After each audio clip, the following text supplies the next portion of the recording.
Assalamualaikum warahmatullahi wabarakatuh. Selamat malam saudara-saudaraku yang dirahmati oleh Allah Subhanahu wa taala. Di kesempatan malam kali ini saya hanya akan membuat sebuah audio di channel YouTube Kang Toko TV ini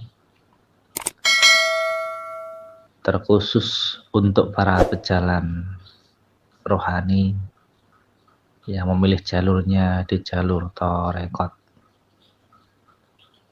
Di kesempatan malam ini saya akan menerangkan tentang apa itu talqin di sebuah dzikir tarekat Satariyah. Talqin adalah langkah awal yang harus ditempuh seseorang sebelum dibaiat. Calon seorang pejalan rohani yang bertemu dengan guru rohani akan mengambil sebuah talqin kepada sang mursyid, yaitu adalah talqin la ilaha illallah untuk menjadi pegangan amalan. Kenapa harus ditalqinkan? Karena di dalam sebuah ilmu ketarekatan sanadnya tiada putus, masih bersambung dari Allah ke Nabiullah Muhammad Rasulullah kepada Sayyidina Ali, turun sampai ke guru-guru kita. Untuk mengawalinya harus mendapatkan sebuah talqin dari mursyid sebelum akhirnya dibaiat menjadi anggota tarekat. Jadi perlu disadari bahwa talqin adalah langkah awal yang harus ditempuh seseorang sebelum dibaiat menjadi anggota tarekat. Boleh beberapa jam atau menginap dalam beberapa hari di pondok sang mursyid sebelum mendapat talqin atau tuntunan zikir. Calon salik ada baiknya mengambil wudu, kemudian bersama-sama membaca istighfar dan ya khofar dengan guru mursyid dan ditutupkan dengan doa ampunan. Sesudah doa selesai, selanjutnya calon salik mendapat talqin atau sebuah tuntunan zikir tarekat Satariyah dari guru mursyid. Akan saya terangkan tentang yang namanya dzikir dzat. Yang pertama, seorang salik akan diterangkan bagaimana caranya untuk melakukan sebuah zikir dzat. Zikir dzat adalah membaca dzatullah, nurullah, sifatullah, wujudullah, sirullah dalam satu putaran. Jika sudah sampai pada membaca sirullah, barulah mengulang kembali untuk membaca dzatullah sampai pada sirullah dan seterusnya untuk diulang-ulang. Ketika kita membaca dzikir dzat, usahakan suara kita menggema di seluruh alam, tentunya di alam tubuh pribadi kita, sampai gemanya menyeluruh ke seluruh alam semesta, sambil merasakan dan menyatakan bahwa yang ada di alam semesta ini adalah apa yang sedang kita baca dalam dzikir dzat kita sendiri. Contoh, jika kita membaca dzatullah, berarti rasa kita merasakan menyatu di dalam dzatullah itu sendiri. Di dalam pernyataan kita, di dalam alam semesta yang gemelar ini, yang ada hanyalah dzatullah itu sendiri. Begitu juga ketika membaca nurullah, rasa kita merasakan bahwa yang ada di dalam alam semesta ini, yang ada hanyalah nurullah. Yang ada dan seterusnya sampai kepada membaca sirullah. Apa yang ada pada kita berasal dari dzatullah, nurullah, sifatullah, wujudullah, dan sirullah.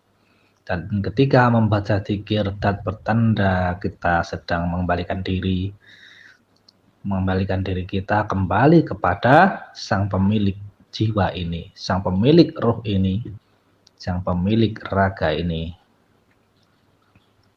Diharapkan saat kita melakukan zikir dzat ini, seluruh komponen diri, baik secara zahir dan batin, bersatu untuk merasakan dan menyatakan bahwa apa yang ada pada kita ini tiada lain adalah kemahabesaran, kemahaagungan Allah Subhanahu wa Ta'ala.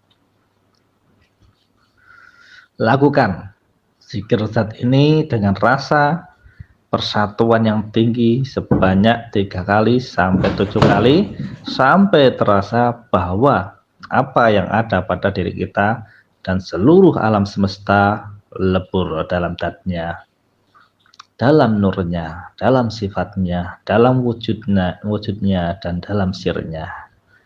Itu tahapan zikir yang pertama. Yang kedua adalah zikir lam alif. Pusatkan pikiran dan rasa berada di dalam bahu kiri. Setelah pikiran dan rasa terpusat, tariklah ke bawah menuju pusar sambil memutari pusar dengan membaca la. Sesudah rasa dan pikiran memutari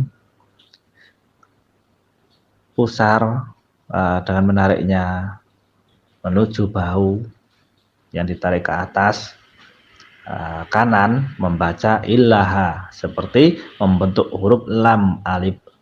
Setelah sampai pada bahu kanan, kemudian arahkan rasa dan pikiran ke arah hati sampai masuk ke dalam alam hati. Yang dimaksud di sini adalah alam hati sendiri tentunya, sambil membaca illallah. Rasa dan pikiran harus masuk ke dalam hati, menembus alam nafsu, lawamah, nafsu ammarah, nafsu mutahimah, nafsu mutmainah, nafsu rodiyah, nafsu mardiyah, sampai pada nafsu kamilah. Zikir lam alif boleh dibaca 3 kali sampai 7 kali, dengan catatan ketika membaca la ilaha dengan suara yang menggema sambil menafikan atau mentiadakan sesembahan selain Allah. Dan ketika membaca ilallah, suaranya makin menipis sampai suara hilang sambil menembus ke dalam alam hati sambil mengisbatkan atau menetapkan hanya Allah yang disembah. Yang ketiga adalah zikir thawab. Zikir thawab adalah zikir yang memutar mengelilingi alam semesta hingga sampai kepada hati kita.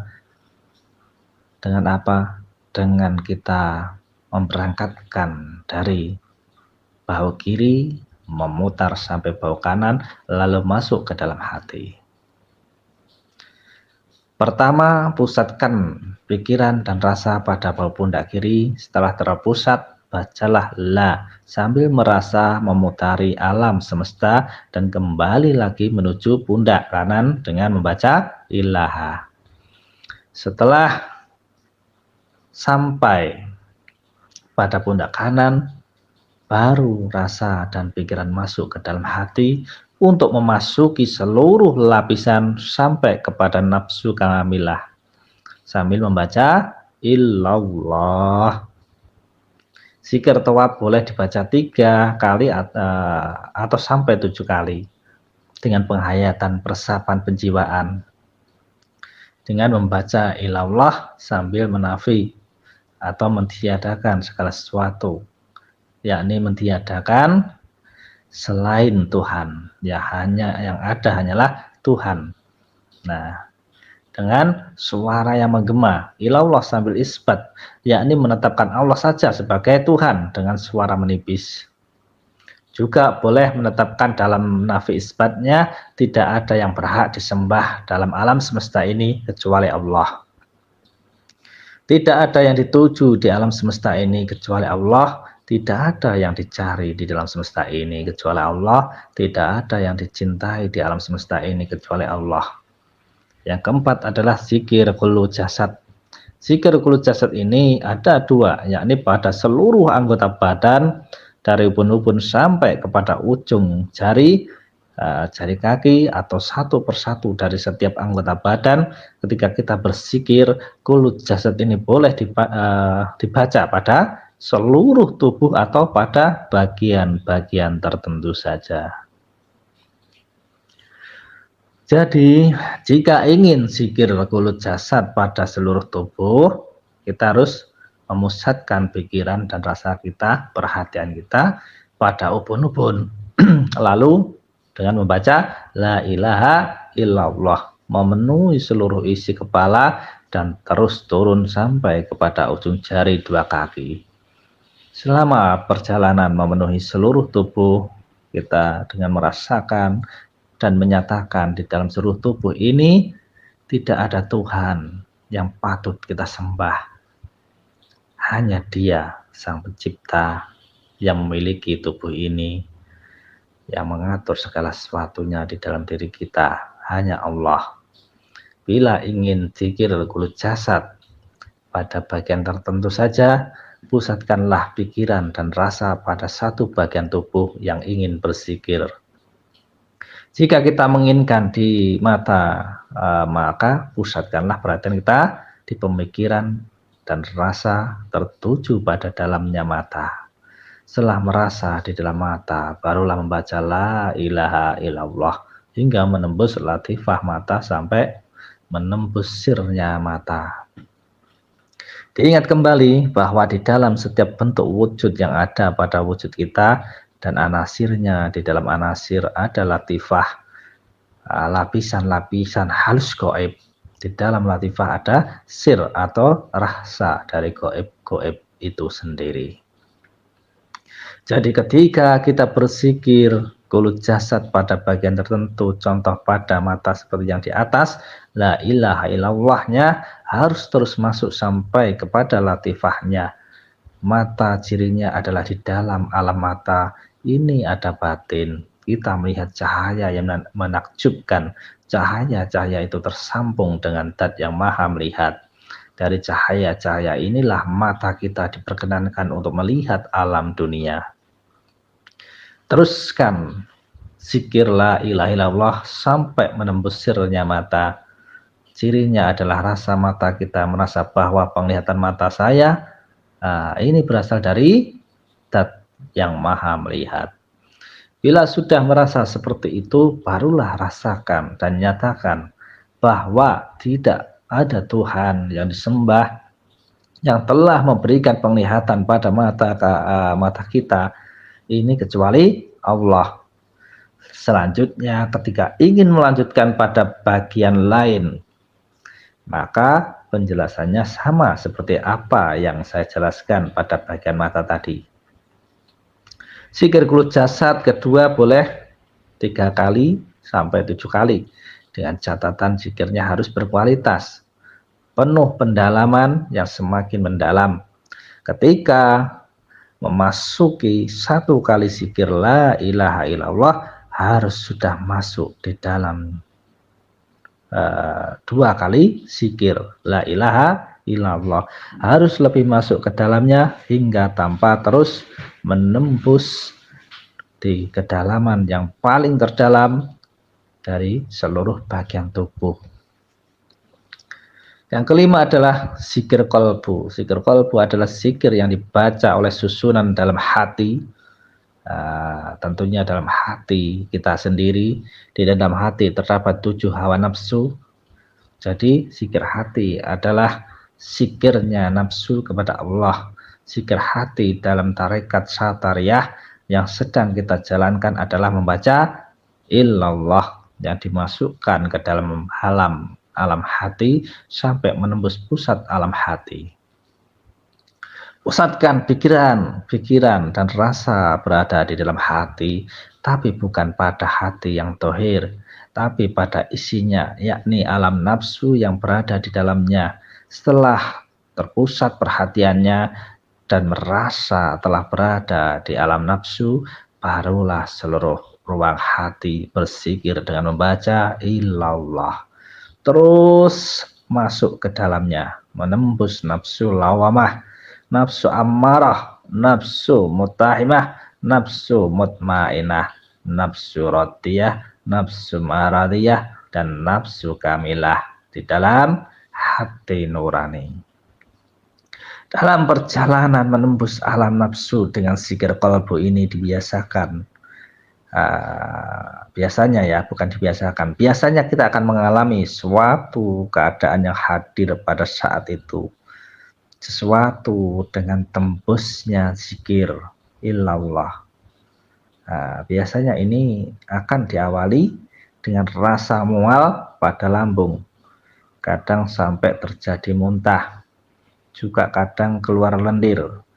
Maka janganlah panik kalau ada tanda-tanda seperti itu.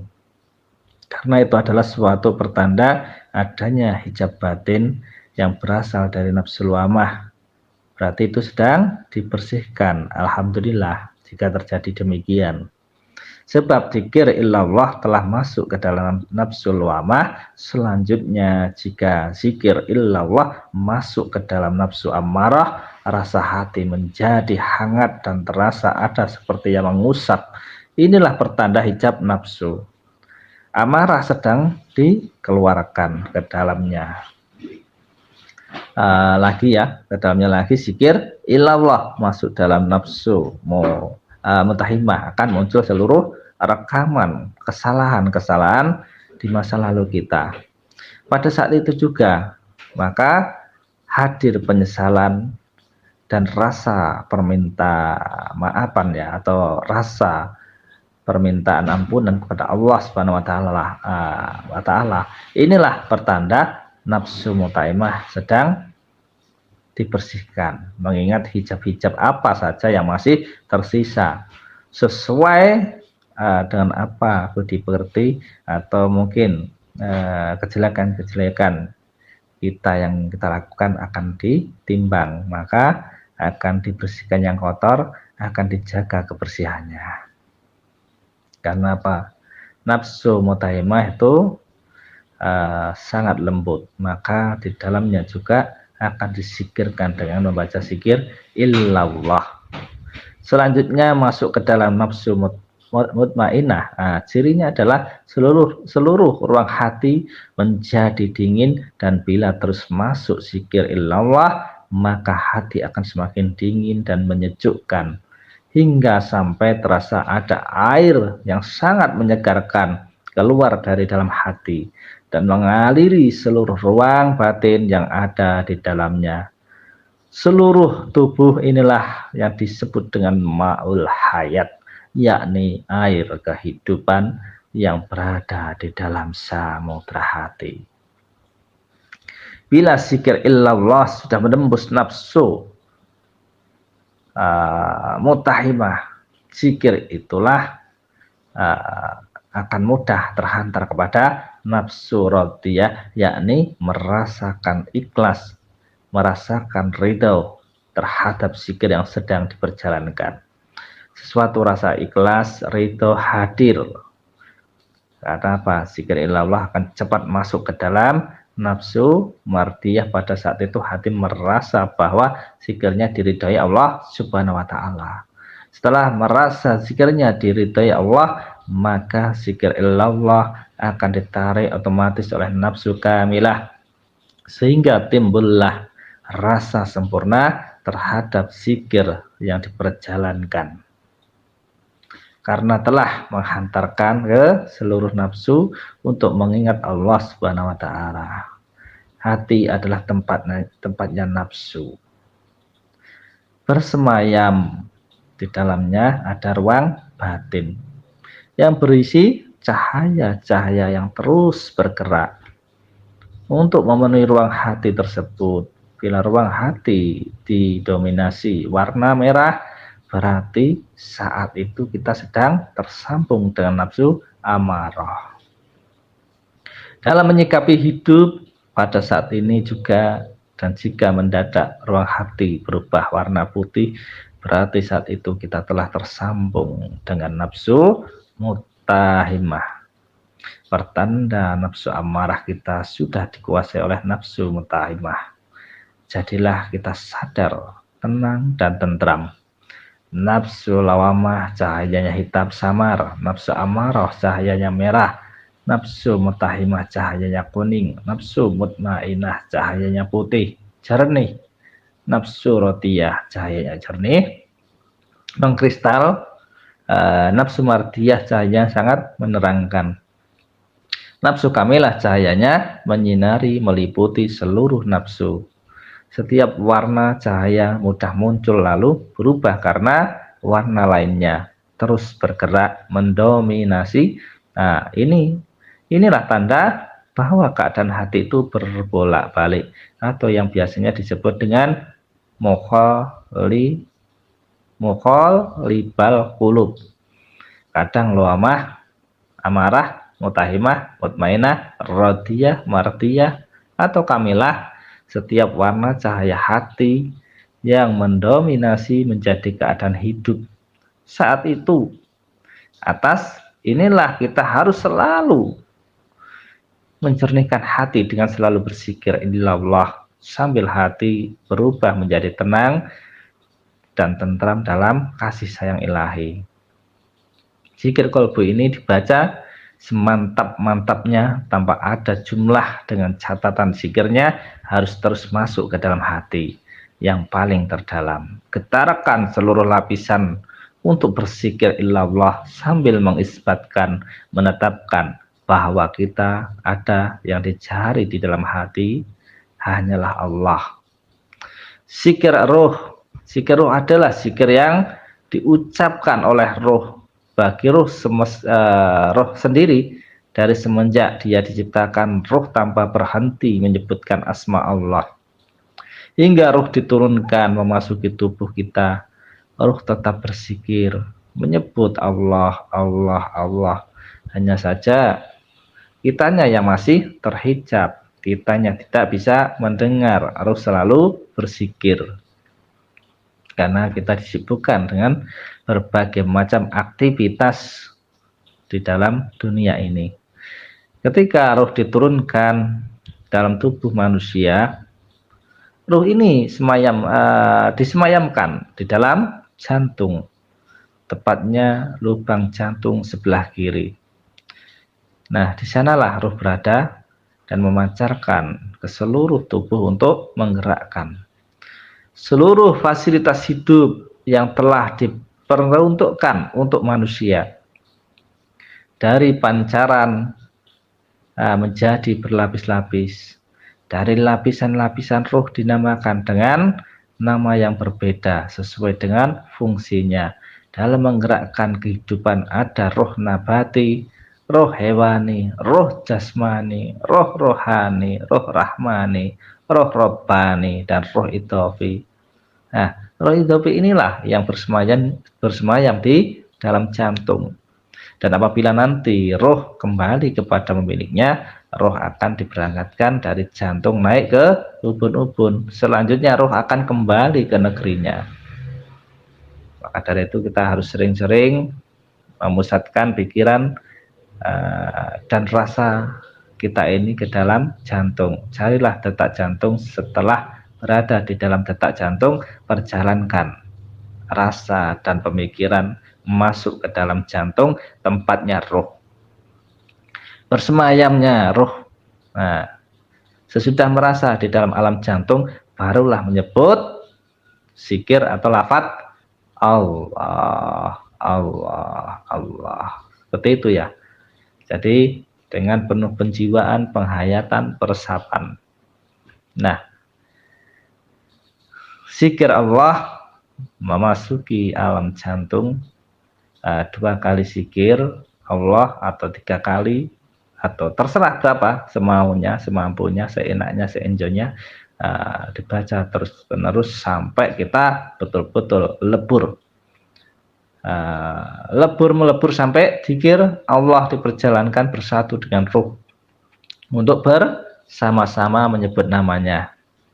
Zikir ruh ini bebas tanpa batas, berapa saja jumlahnya, yang terpenting zikirnya berkualitas, tidak asal menyebut tapi benar-benar memasuki alam jantung tempat ruh bersemayam. Nah, zikir sir yang ketujuh ini, zikir sir adalah zikir yang dirahasiakan. Dirasakan, bukan dirasakan ya. Zikir yang dirasakan oleh rasa. Zikir sir dalam tarekat Sadariyah ada 3 tahapan. Yang pertama adalah zikir taroki, yaitu zikir Allahu, Allahu, masuk pikiran dan rasa dalam jantung, tempatnya ruh. Bacalah Allah sambil dinaikkan ke arah otak atau ke alam akal. Masukkan ke dalam sambil membaca hu sampai menembus ke dalam akal. Zikir taroki ini boleh dibaca 3 kali atau 7 kali, dalami setiap memasukinya, yaitu alam jantung dan alam akal. Rasakan bersama Allah ketika di dalam alam jantung, dan rasakanlah bersama Allah ketika telah berada di alam akal. Yang kedua adalah zikir tanazul, yaitu zikirnya hu Allah, hu Allah. Dengan apa? Dengan memasuki alam pikir dan alam rasa ke dalam otak atau alam akal dengan membaca hu dari dalam sambil diturunkan ke dalam jantung, alam roh. Setelah merasakan di dalam jantung, bacalah Allah sambil menembus ruh pribadi. Nah, zikir tanasul sama dengan zikir taroki, boleh dibaca 3 kali atau 7 kali. Dengan apa? Dengan menguatkan rasanya ketika merasa di dalam alam jantung dan alam akal tiada yang dirasakan dan terasa di dalamnya kecuali bersama Allah. Yang ketiga, zikir isim ghaib, yaitu zikir hu. Masukkan pikiran dan rasa ke dalam jantung. Rasakanlah di dalam roh itu sendiri sesuai sesudah merasa di dalam alam roh, lalu kita berangkatkan ke dalamnya lagi sambil membaca hu sampai merasa menembus di alam rasa itu sendiri. Zikir isim gaib adalah zikirnya rasa untuk menembus kedalaman rasa. Rasa itu sendiri, rasa yang di dalamnya, rasa yang terdalam, disebut rasa, yakni rasa yang tiada merasa apa-apa kecuali merasa bersama Allah. Rasa disebut sir, yakni rahasia yang diketahui oleh rasa itu sendiri. Rasa yang dirasakan oleh rasa sendiri disebut sebagai sirul insan. Rasa atau sirul insan ini berada di dalam roh kita, maka zikirnya isim gaib. Nah, isi perjalanan adalah menembus alam rasa yang berada di dalam roh dengan memasuki ke dalamnya dan merasakan tiada yang dirasa oleh rasa ini kecuali rasa bersama Allah. Bacalah beberapa saja, yang terpenting rasa makin terasa mendekat dengan Allah. Yang keempat adalah zikir sirun min siri, yaitu zikir rasa yang diterbangkan keluar dari tubuh. Dengan apa? Dengan bacaan hu 1 kali sambil merasakan rasanya keluar dari tubuh. 2 kali merasakan rasanya makin mengembang. 3 kali merasakan makin memenuhi alam semesta.